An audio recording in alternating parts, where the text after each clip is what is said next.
بسم اللہ الرحمن الرحیم۔ السلام علیکم۔ 12 دسمبر ہے اور دن ہے جمعہ کا۔ موجودہ حکومت جو بظاہر بڑی مضبوط نظر آ رہی ہے لیکن اس کی بنیادیں ہل رہی ہیں، اور کچھ چیزیں میں آج کی صرف خبریں آپ کے سامنے ایسی رکھوں گا جس سے ایک تو عوام کے لیے بھی پریشان کن صورتحال ہے کہ آگے عوام کے لیے بہت ہی مشکل معاشی حالات آ رہے ہیں، مہنگائی کا ایک طوفان آ رہا ہے، کسان بھی تیار ہو جائے۔ جو پہلے سے کسان جس کی کمر ٹوٹ چکی ہے، جو تباہ ہو چکا ہے، جو برباد ہو چکا ہے، اس کسان کے لیے بھی اچھی خبریں نہیں ہیں۔ اور میں آپ کو بتاؤں کہ یہ حکومت جو مرضی دعوے کرے لیکن اب یہ اپنے بوجھ سے ہی گرنے کی طرف ایک بار پھر جا رہے ہیں۔ منی بجٹ آنے کے امکانات ظاہر کر دیے گئے ہیں، نئے ٹیکسز لگنے جا رہے ہیں، صورتحال کو ٹھیک نہیں ہے۔ اور پی ٹی آئی نے بھی یہ، اور خاص طور پہ تحریک تحفظ پاکستان نے بھی اب یہی پلان کیا ہے کہ ان کی جو معاشی تباہی ہے اس کو بھی ہم ہائی لائٹ کریں۔ اور میری اطلاع یہ ہے کہ تحریک تحفظ پاکستان جو ہے وہ پی ٹی آئی کے سوشل میڈیا کے ساتھ بھی وہ ایک میٹنگ کریں گے اور ان کو یہ بتائیں گے کہ ہم جہاں پہ جن محاذوں پہ لڑ رہے ہیں وہ لڑائی ہم جاری رکھیں گے، لیکن ساتھ حکومت کی کرپشن اور لوٹ مار اور ان کے جو سکینڈلز ہیں ان کو ہائی لائٹ کرنا اس لیے ضروری ہے تاکہ ان کا اندر کا جو کھوکھلا پن ہے اس کو ظاہر کیا جا سکے اور ایک دباؤ بڑھایا جا سکے اور عوامی ایشوز کو بھی بھرپور ہائی لائٹ کیا جا سکے۔ تو اب میں آپ کو ایک عرض کروں کہ اس وقت ایک ہڑتال بھی ٹرانسپورٹرز کی چل رہی ہے جس کی وجہ سے جو صورتحال ہے وہ میں آپ کے سامنے رکھوں گا۔ پھر 20-21 دسمبر کو ایک قومی کانفرنس ہونے جا رہی ہے، اس کی تیاریاں شروع ہو چکی ہیں اور آل پاکستان ٹرانسپورٹرز ایسوسیشن جو ہے وہ 19 دسمبر کو ہڑتال کرنے جا رہے ہیں ملک گیر۔ اس وقت بھی احتجاج چل رہا ہے جس کی وجہ سے بڑا ایک کرائسس پیدا ہو گیا ہے جو ہائی لائٹ نہیں ہو رہا، اور میں اس ویڈیو میں آپ کے سامنے وہ چیزیں رکھوں گا جس سے آپ کو تھوڑا سا اندازہ ہوگا کہ چیزیں اس وقت پریکٹیکل ہیں کیا اور واقعی حکومت کے لیے اندرونی طور پہ چیزیں خراب ہو رہی ہیں۔ یہ میڈیا پہ آ کے بڑے بڑے دعوے کرتے ہیں لیکن اندر بند کمروں میں ان کو خود یہ احساس ہو رہا ہے کہ چیزیں ان کے لیے ٹھیک نہیں ہیں اور کوئی چیز بھی خدا نہ خواستہ ٹریگر ہو سکتی ہے، اور اگر ٹریگر ہو گئی تو ان کے لیے معاملات جو ہیں وہ ہاتھ سے نکل جائیں گے۔ میں جس طرح سے عرض کیا نا کہ ساری کی ساری چیزیں میں ابھی آپ کے سامنے رکھتا ہوں کہ اس وقت انٹرنلی کیا ہے، لیکن پہلے ایک مختصر بات کر لیتے ہیں کہ جو تحریک انصاف کی ایک پولیٹیکل کمیٹی تشکیل دی ہے۔ سیکنڈ لاسٹ میری ویڈیو میں نے آپ کو بتایا تھا کہ سلمان اکرم راجہ صاحب سیاسی کمیٹی کی تشکیل نہیں کر رہے، اب وہ سیاسی کمیٹی کی تشکیل ہو گئی ہے، لیکن تحریک انصاف کے کچھ جو ورکرز ہیں، جو ان کے عہدیداران ہیں، وہ کچھ سوالات بھی اٹھا رہے ہیں، لیکن ظاہر ہے یہ تحریک انصاف کا ایک انٹرنل معاملہ ہے، اس پہ میں زیادہ بات نہیں کروں گا، لیکن یہ بتا دیتا ہوں کہ وہ جو نام تو آپ سن چکے ہوں گے کہ جن کو اس کمیٹی میں رکھا گیا ہے، میں چلیں آپ کو جلدی جلدی نام بتا دیتا ہوں اور یہ بھی بتا دیتا ہوں کہ کن کے نام نہ ہونے پہ جو ہے وہ اعتراض کیا جا رہا ہے۔ جو نام اس میں جن کو سیاسی کمیٹی میں شامل کیا گیا ہے وہ بیرسٹر گور صاحب ہیں، سلمان اکرم راجہ صاحب ہیں، فردوس شمیم نقوی صاحب، شیخ وقاص اکرم، سہیل خان آفریدی صاحب، علامہ راجہ ناصر عباس صاحب، محمود خان چکزئی صاحب، عمر ایوب صاحب، شبلی فراز صاحب، معین قریشی صاحب، ملک احمد خان بچر صاحب، سجاد برکی صاحب، عالیہ حمزہ صاحبہ، جنید اکبر صاحب، حلیم عادل شیخ صاحب، داؤد کاکڑ صاحب، خالد خورشید صاحب، سردار قیوم نیازی صاحب، اسد کیسر صاحب، عامر ڈوگر صاحب اور فوزیہ ارشا صاحبہ سینٹر جو ہیں، کمل شوزب صاحبہ، لال چند ملی صاحب۔ اچھا، جو تنقید ہو رہی ہے کہ کون کون اس میں نہیں ہے اور ان کو جو پی ٹی آئی کے ورکرز کہہ رہے ہیں، کچھ اکاؤنٹ سے یہ بات ہو رہی ہے کہ ان کو شامل کیا جانا چاہیے، ان میں مراد سعید صاحب، قاسم خان سوری صاحب، مونس الہی صاحب، امجد نیازی صاحب جو P T I social media کے ہیڈ ہیں، جبران ناصر صاحب، احسان طور جو یوتھ کے صدر ہیں، امجد خان جو آئی ایس ایف کے صدر ہیں، اظہر مشوانی کسی تعارف کے محتاج نہیں ہیں یہ، اور شہباز گل صاحب، ان کے حوالے سے آ رہا ہے کہ ان کو بھی اس سیاسی کمیٹی میں جو ہے وہ ایڈ کیا جائے۔ بہرحال جس طرح سے میں نے آپ کو عرض کیا کہ یہ تحریک انصاف کا ایک اندرونی معاملہ ہے، لیکن میں نے یہ چیزیں آپ کے سامنے رکھ دی ہیں۔ اب آئیں اس چیز کے اوپر، یہ بڑا دعویٰ کرتے ہیں کہ ہم نے معیشت کو بڑا سنبھال لیا ہے، ہم نے کیا بات ہے کیا کر دیا ہے، گو کہ یہ بھی کہہ رہے ہیں کہ جی ٹویٹر پہ دوبارہ بند کر دیں گے۔ بات یہ ہے کہ آپ ٹویٹر بند کر دیں، کوئی مسئلہ نہیں ہے۔ ٹویٹر ٹوٹل 45 لاکھ لوگ پاکستان میں استعمال کرتے ہیں اور پاکستان آبادی کتنی ہے؟ 25 کروڑ، 45 لاکھ لوگ سے ٹویٹر استعمال کرتے ہیں۔ لیکن میں آپ کو ایک چیز بارہا عرض کرتا ہوتا ہوں کہ جو بھی پاکستان کے اندر، پاکستان کے کسی بھی حصے میں رہنے والا جو شہری ہے، اس کا بجلی کا بل بھی آتا ہے، گیس کا بل بھی آتا ہے، وہ اپنا گھر کا کرایہ بھی دیتا ہے، اگر اس کے بچے اسکول جاتے ہیں، کوئی ٹرانسپورٹیشن ہوتی ہے تو اس کے وہ پیسے دیتا ہے، بچوں کی اسکول کی فیس بھی دیتا ہے، وہ اگر گھر میں کوئی خدا نخواستہ بیمار ہو میڈیسن بھی لیتا ہے، اللہ نہ کرے ایسی نوبت آئے کہ ہاسپٹل جانا پڑے، وہ علاج کا بھی اسے پتہ ہے کہ کیا صورتحال ہے اس وقت، پیسے کتنے خرچ ہوتے ہیں، اور بہت ساری ایسی چیزیں جو اگر کوئی کام پڑ جائے سرکاری محکمے میں بھی جاتا ہے۔ اگر کوئی تھانے جانا پڑے تو اس کو وہ بھی پتہ ہے, عدالت جانا پڑے اس کو وہ بھی پتہ ہے. یہ 10-11 ایسی چیزیں ہیں جس سے ہر پاکستانی ہر ماہ, ان میں سے 10-11 میں سے تو 6-7 تو ایسی ہیں جس سے ہر پاکستانی گزرتا ہی گزرتا ہے. ٹویٹر چلے نہ چلے اس کو پتہ ہے کہ گراؤنڈ ریالٹی پاکستان میں مہنگائی کے حوالے سے تباہی اور بربادی کیا ہے, روزگار کی صورتحال کیا ہے. تو اس لیے چاہے آپ ٹویٹر بند کر دیں, لیکن لوگوں کے حالات لوگ پہلے ہی ناک تک ہوئے پڑے ہیں. حالات یہ ہیں کہ لوگوں کے سفید پوشی کے بھرم ٹوٹ گئے ہیں, دینے والے ہاتھ لینے والے ہو گئے ہیں. لوگ بچوں کو سرکاری اسکولوں میں داخل کروا رہے ہیں, پرائیویٹ اسکولوں سے نکلوا رہے ہیں, لوگ اپنا علاج نہیں کروا پا رہے. بہت ہی تکلیف دہ صورتحال ہے, بہت ہی تکلیف دہ صورتحال ہے. اور لوگوں کے وہ جو ایک بھرم تھے وہ ٹوٹ گئے ہیں. غریب سے غریب تر ہو گیا, مڈل کلاس ختم ہو گیا. مڈل کلاس اس وقت نہیں ہے پاکستان میں. اس وقت یا امیر سے امیر تر ہے یا غریب سے غریب تر ہے. جو مڈل کلاس ہے, سفید پوش ہے, اس کا بھرم ختم ہو گیا. اب وہ خط غربت سے نیچے آ گیا ہے. بے روزگاری تاریخ کی بلند ترین سطح پر, انسرٹینٹی تاریخ کی بلند ترین سطح پر. ہر دوسرا پاکستانی پاکستان چھوڑ کے جانا چاہتا ہے. غربت پاکستان کی تاریخ کی بلند ترین سطح پر. مہنگائی پہلے ہی آپ کے سامنے ہے, تاجروں کے حالات آپ کے سامنے ہیں, تنخواہ دار طبقے کے حالات آپ کے سامنے ہیں, انڈسٹریلسٹ کی صورتحال آپ کے سامنے ہے. 100 سے زیادہ ملیں, کل انہوں نے بتایا ٹیکسٹائل ملیں بند ہو گئی ہیں محمد زبیر صاحب نے, اور روزانہ 1 سے 2 فیکٹری اور ملیں بند ہو رہی ہیں. روزگار کے مواقع ہیں نہیں. بے روزگاری اور پھر غیر ملکی سرمایہ کاری 51 سال کی کم ترین سطح پر. یہ تو پہلے حالات ہیں. آگے کیا ہونے جا رہا ہے آپ ذرا سنیے. اور اس سے میں آپ کو بتا رہا ہوں کہ یہ حکومت اپنے بوجھ سے گرے گی اور ہر صورت میں گرے گی. ان کے پاس کوئی پلان نہیں ہے, ان کی کوئی تیاری نہیں ہے. اب یہ کیا ہونے جا رہا ہے اور کیا ہو رہا ہے. ایک تو آج شہباز رانا صاحب کی خبر ہے کہ یہ جو جولائی سے دسمبر تک جو 6 ماہ کا ٹارگٹ تھا جو ٹیکس کولیکٹ کرنا تھا, اس کا پہلے ٹارگٹ تھا 6.7 کھرب. پھر انہوں نے اس کو کم کیا کہ اتنا تو نہیں اکٹھا ہو سکتا, انہوں نے کیا 6.49 کھرب. اس میں سے بھی اب ٹیکس ہدف جو ہے ان کا جو تھا, اس میں سے جو شارٹ فال آئے گا جب یہ دسمبر کا مہینے کلوز ہوگا, 560 ارب کا شارٹ فال آ رہا ہے. 560 ارب کا جو کم کیا ہے اس کے باوجود. اور اب یہ کیا پلان کر رہے ہیں کہ اٹارنی جنرل کو کہہ کے عدالتوں کو کسی طرح سے کر کے, جو بھی آپ کو پتہ ہے کیا کرتے ہیں, 200 ارب یعنی عدالتوں کے پاس جو ٹیکس کے کیسز ہیں نا, اس میں عدالتیں ایسے فیصلے دیں کہ 200 ارب حکومت کے کھاتے میں آ جائے, تاکہ وہ جو 560 ارب کا گیپ ہے وہ 360 تک آ جائے. اور یہ ویسے ہی کریں گے جیسے آپ دیکھتے ہیں نا کہ بجلی کے بلوں کی اوور بلنگ کر دی جاتی ہے. جس کا 20,000 اپنا بل ہے اس کو 40,000 کر دو. ایک بار تو 40,000 جمع کروا دے, بعد میں وہ ٹھیک کرواتا پھر رہو, کوئی مسئلہ نہیں ہے. تو یہ اسی طرح سے کر رہے ہیں. ایک بار تو عدالتیں فیصلے دے دیں کہ جی ٹیکس جمع کرائیں, بعد میں دیکھی جائے گی. تو یہ 200 ارب تو اس طرح سے جمع کرنے جا رہے ہیں. اس کے بعد جی شہباز شریف سے IMF کے نمائندے کی ملاقات ہوئی ہے. کوئی پریس جاری نہیں ہوئی. پورے پاکستان کو نہیں پتا کہ انہوں نے IMF کے ساتھ بند کمرے میں کیا بات کی ہے. لیکن جو شرائط جو رپورٹ کیے ہیں مدثر رانا نے یا مہتاب حیدر صاحب نے, وہ میں آپ کو بتاتا ہوں, وہ بھی خاصی خوفناک ہیں عوام کے لیے کہ آگے عوام کے لیے کیا ہونے جا رہا ہے.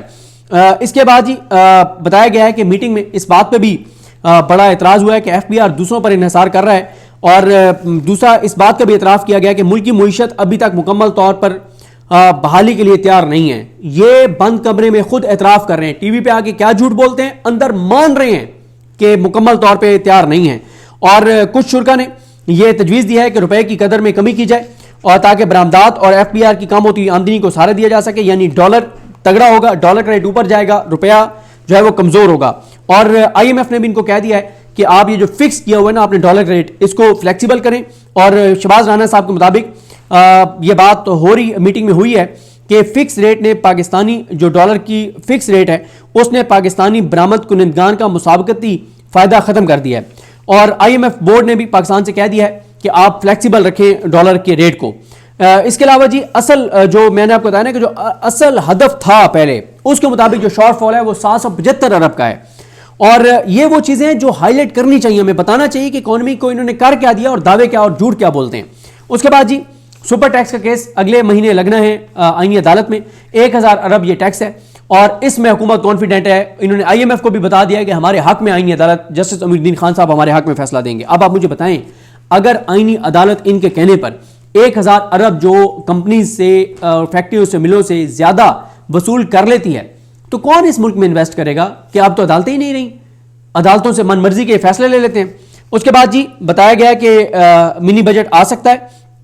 اور اسی طرح سے اس میٹنگ میں اس بات پہ بھی سوال اٹھایا گیا ہے کہ FBR نے اپنے افسران کو 1000 گاڑیاں دی ہیں اور 4 گنا تک تنخواہوں میں اضافہ کیا ہے، پھر بھی یہ نہیں کر پا رہے ٹیکس کلیکشن۔ ایک اور خبر سن لیں جی، شہباز شریف صاحب نے آئل مارکیٹنگ کمپنیز کے جو ریفنڈ ہیں وہ جاری کرنے کا حکم دیا ایف پی آر کو، لیکن ایف پی آر نے وزارت خزانہ کو جب کہا کہ شہباز شریف صاحب کو حکم آیا ہے کہ آئل مارکیٹنگ کمپنیز کو ان کے ریفنڈ دینے ہیں، انہوں نے کہا ہمارے پاس کوئی پیسے نہیں ہے اور ان کی درخواست مسترد کر دی ہے وزارت خزانہ نے۔ ایک اور میں آپ کو بات اس وقت بتاؤں کہ صورتحال یہاں تک پہنچ گئی ہے کہ کچھ سرکاری ادارے ہیں جن کے ملازمین کی پرائیویٹ ہسپتالوں میں ان کو جیسے پینل کے اوپر ہوتے ہیں کہ وہاں پہ ان کا علاج ہو سکتا ہے، تو کچھ سرکاری اداروں کے چیک جو ہیں جو انہوں نے دیے تھے ہسپتالوں کو کہ یہ ہمارے بندوں نے آپ سے علاج کروایا تھا، یہ چیک ہے، وہ باؤنس ہو گئے ہیں، ان کے اکاؤنٹس میں پیسے نہیں ہیں۔ یہ حالات ہیں اکانومی کے۔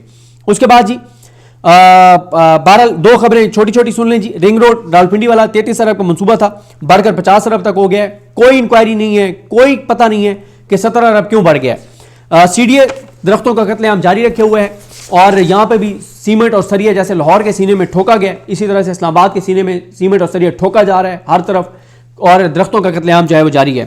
اس کے بعد جی آگے کیا ہونے جا رہا ہے، جو انہوں نے آئی ایم ایف کے ساتھ کمٹمنٹ کی ہے، کھاد مہنگی ہونے جا رہی ہے، مزید سپرے مہنگا ہونے جا رہا ہے، اور کچھ اور جو ادویات ہیں زراعت سے ریلیٹڈ وہ مہنگی ہونے جا رہی ہیں۔ کسانوں پہ کچھ نئے ٹیکسز بھی لگنے جا رہے ہیں۔ پہلے ہی کسانوں کی حالات پوچھیں کسانوں سے، اب نہیں ان کے اوپر تباہی اور بربادی آ رہی ہے۔ بجلی اور ڈیزل پیٹرول ان کے اوپر کوئی سبسڈی نہیں دی جائے گی، کسانوں کو گندم پر کوئی امدادی قیمت نہیں دی جائے گی، نئے کوئی اسپیشل اکنامک زونز نہیں بنیں گے، جو پہلے سے جاری اسپیشل اکنامک زونز ہیں ان کو جو سہولیات جو رعایتیں دی گئی ہیں وہ ختم کر دی جائیں گی، اور اسی طرح سے جو میٹھی اشیاء ہیں اس کے اوپر بھی ٹیکس بڑھے گا۔ تو یہ ہے جناب صورتحال۔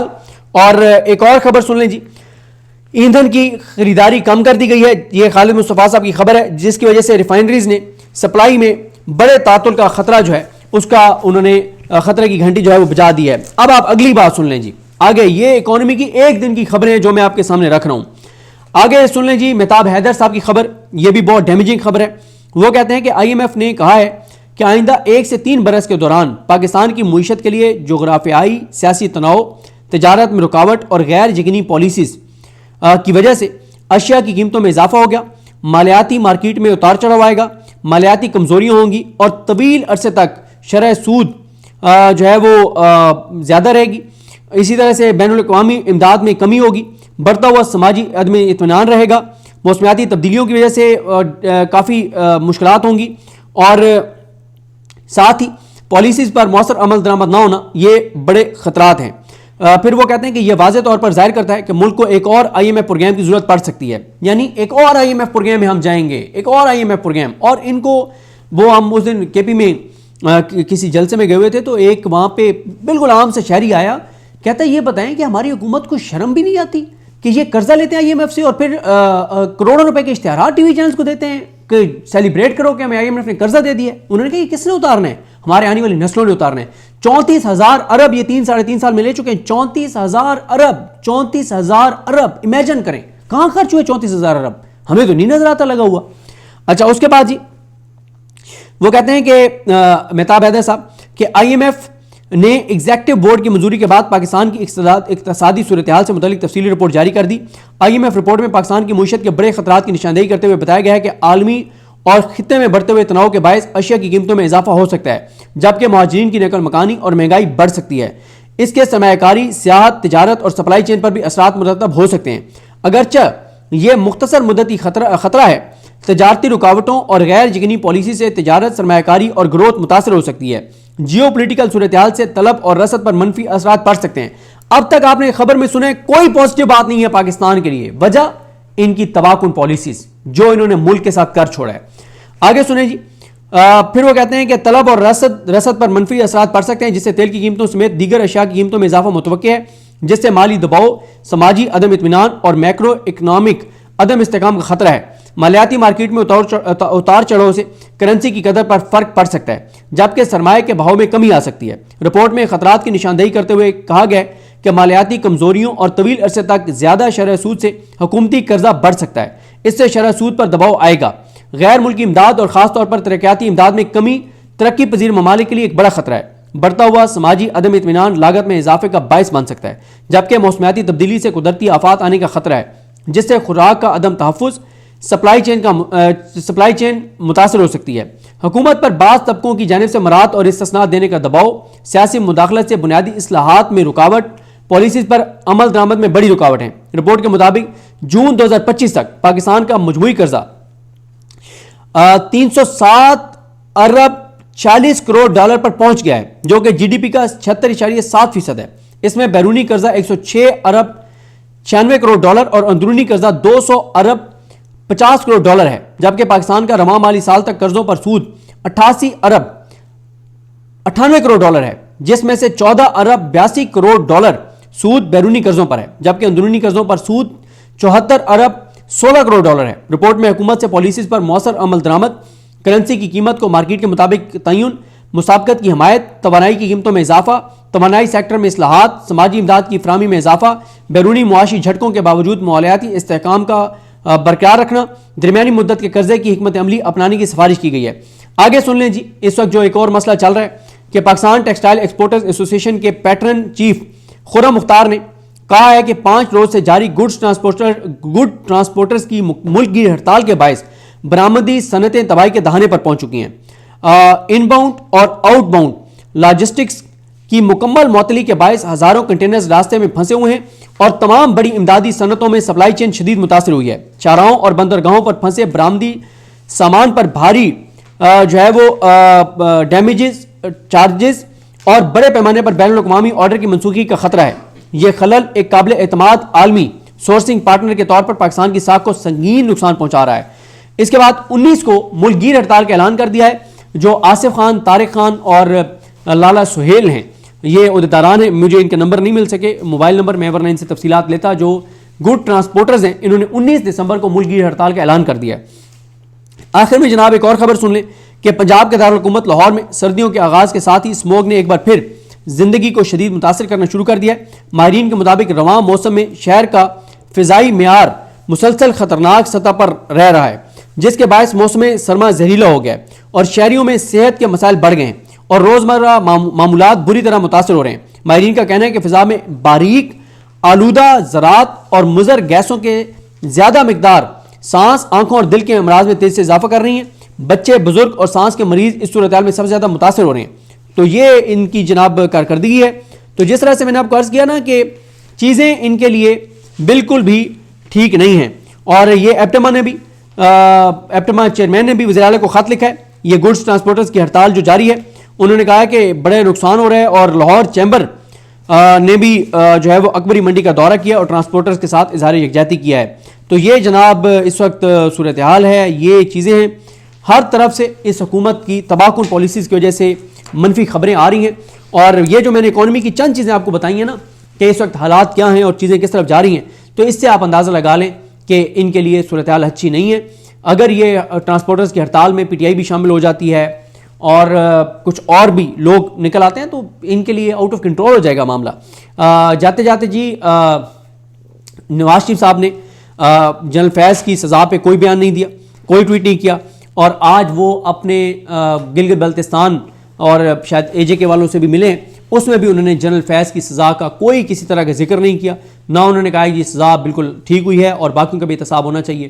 تو میاں صاحب کو شاید اجازت نہیں ملی کہ جنرل فیض کی سزا پہ وہ کوئی کومنٹ کریں۔ مجھے اپنی دعا میں یاد رکھیں، اللہ کریم ہم سب کا حامی ناصر ہو۔ اور میں نے جس طرح سے یہ چیزیں آپ کو بتائی ہیں کہ آگے جو مہنگائی کا مزید طوفان آنے جا رہا ہے، لوگ پہلے ناک تک ہوئے ہیں، لوگوں کی سکت ختم ہو گئی ہے، اور یہ ایسی ہے کہ تنگ آمد بجنگ آمد، لوگوں کی سکت ختم ہو گئی ہے۔ لوگ اس حکومت کو بالکل سپیئر نہیں کریں گے۔ یہ مزید جو بجلی مہنگی کرنے جا رہے ہیں، جو مزید یہ پیٹرول، ڈیزل اور چیزیں جو ضرورت کی اشیاء ہیں، جو روزمرہ ضرورت کی اشیاء ہیں، وہ مہنگی ہونے جا رہی ہیں، روزگار کے مواقع کم ہونے جا رہے ہیں، مہنگائی بڑھنے جا رہی ہے، انسرٹنٹی بڑھنے جا رہی ہے، اور ٹرانسپورٹرز کی ہڑتال کی وجہ سے سپلائی چین متاثر ہو رہی ہے۔ ان ساری چیزوں سے اس حکومت کے لیے حالات کو اچھے نہیں ہیں، اور ان کے لیے بڑے خطرناک میں تو آنے والے دن دیکھ رہا ہوں۔ باقی دیکھیں کیا ہوتا ہے۔ مجھے اپنی دعا میں یاد رکھیں۔ اللہ کریم ہم سب کا حامی ناصر ہو۔ اللہ حافظ۔